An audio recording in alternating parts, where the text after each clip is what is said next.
Everyone, Becca here, and welcome back to my channel. Today I'm going to be sewing up the hooded swim cover-up from Lowland Kids, and this has two options. One is the open sides with the snaps on them, and then the other one is like an enclosed sleeve.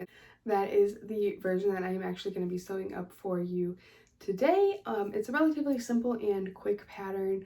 It's really fun, and it is great for summer coming up. I'm going to be using a loop terry from Hobby Lobby for this pattern, but one thing I will note is this pattern is drafted for knits.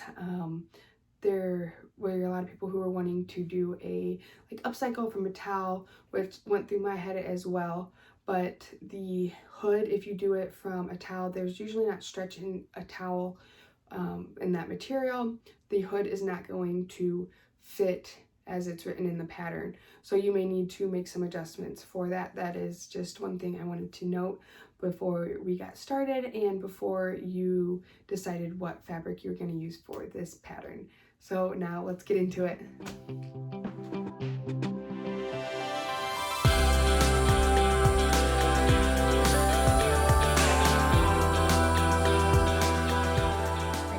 Started, I have my front and back pieces. This floral is the right side of my fabric, and the flatter side is the wrong side, just for reference. And then I also have my hood pieces. Now I'm not doing the pocket on this one because it is a 6-month size, and I just don't feel it's necessary, so I'm not doing the pocket. So the first thing we're going to do is we're going to take our body pieces and we're going to line up the shoulder seams up here at the top, and we're just going to do everything in one big go to make it simple. So you want to pin both shoulder seams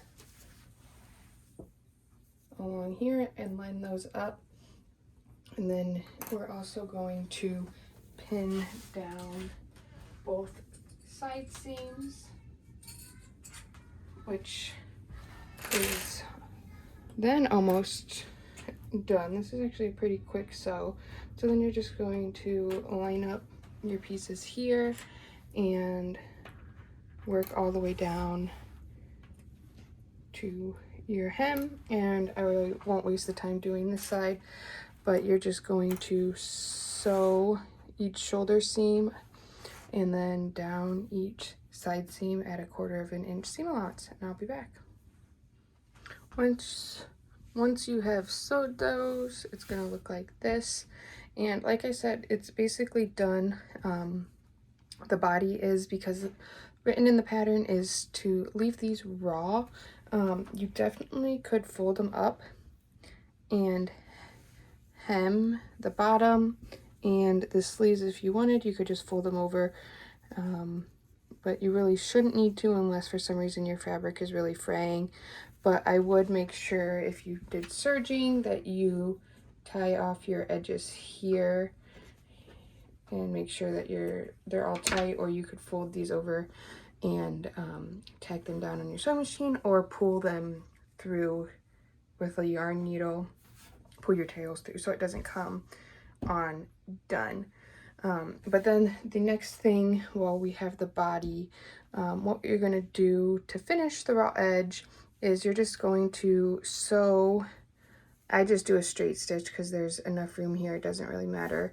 I will trim these up a little bit to just make them nice and even. Here you can see where it's about 1/4 inch longer over there for one reason or another. See, this one matches up nicely, so probably just cut it off a little bit. I'll just trim it up to make them even, and then I'm going to go around it with a straight stitch, just to, it's mostly just for detail. You're going to do it at a 3/4 inch seam allowance and just go straight across. So again, because you're leaving the raw edge, you're not folding this over, you're just going to put it in and sew straight across all the way around both sleeves and all the way around your hem.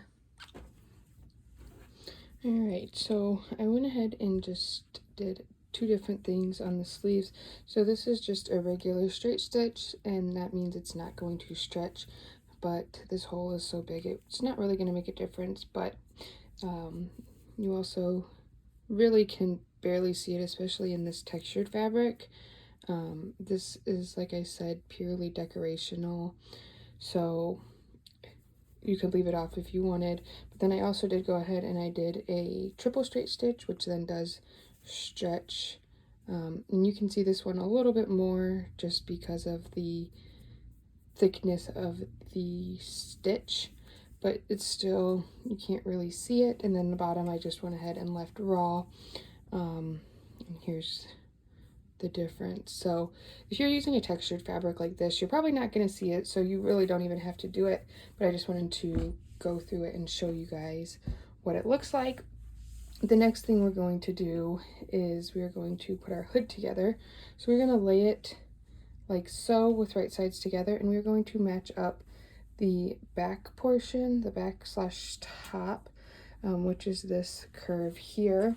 So you're going to match up those raw edges and pin all the way around from this point all the way up to the top point here, and you're just going to sew this together.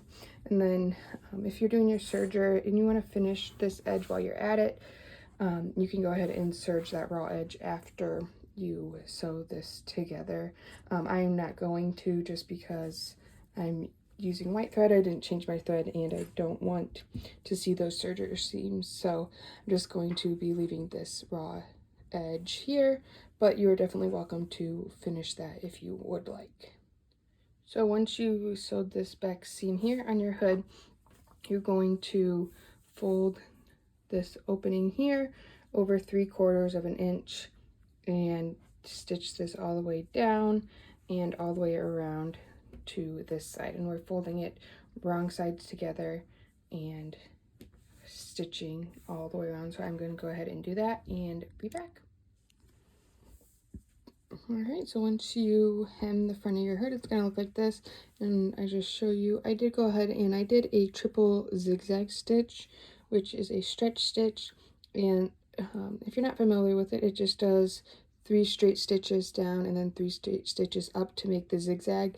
And I like to do that when I'm not finishing the edge, because it does kind of help enclose the edge a little bit better, as you can stitch into the hem and then off the hem a little bit. And because with this fabric you can't even really see the stitches very prominently, so I just went ahead and did that. So that's a great option if you don't have a cover stitch. But what we're going to do now is we're going to open up our hood and we're going to lay the bottom front on top of each other, and we're going to overlap it 1.5 inches.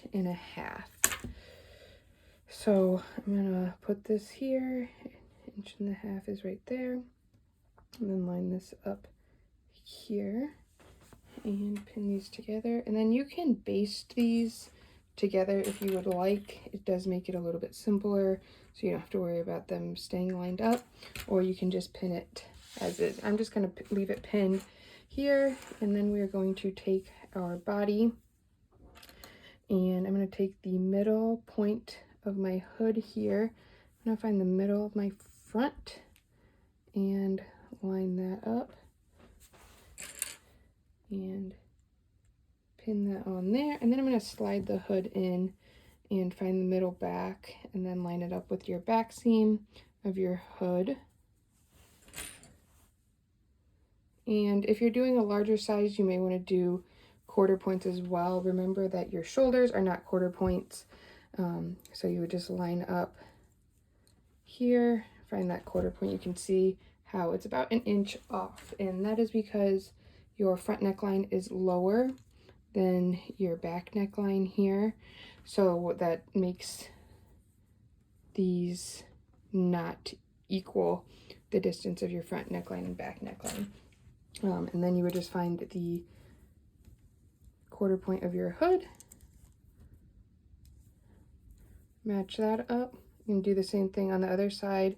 And then as you go and sew, you're gonna have to stretch your hood just slightly and sew this on all the way around. And again here, making sure you're keeping this overlapped and you're catching all of those layers of both hood pieces when you're stitching around through the front. So I'm going to go ahead and sew that on, and then we are done. All right, so as I said, this is a relatively quick and easy pattern. There's really only a couple steps involved in it, and it goes really quickly, and especially if you decide to not do any stitching detail on the hemway sleeves, it goes even quicker. So here is my finished pattern, and you can see here the fabric, just how cute it is. This isn't really a great like towel fabric, so I wouldn't say it really dries off a kid, but it would be great for after the beach or anything to just kind of keep them a little warm. And I think the sleeve version is great for the little ones, obviously the older kids as well, but like putting this on my little newborn, I don't have to worry about the front flopping up or anything on it. And then it has the hood, which is great. But I hope that you found this video helpful if you were needing some help on the hooded cover-up. While this didn't cover the other version, I am planning on doing a tutorial for that version. So if at this time I do not have it, but I will link it down in the description below once I do get that up if you are looking for that version so you can see. But it's really not much different than this one.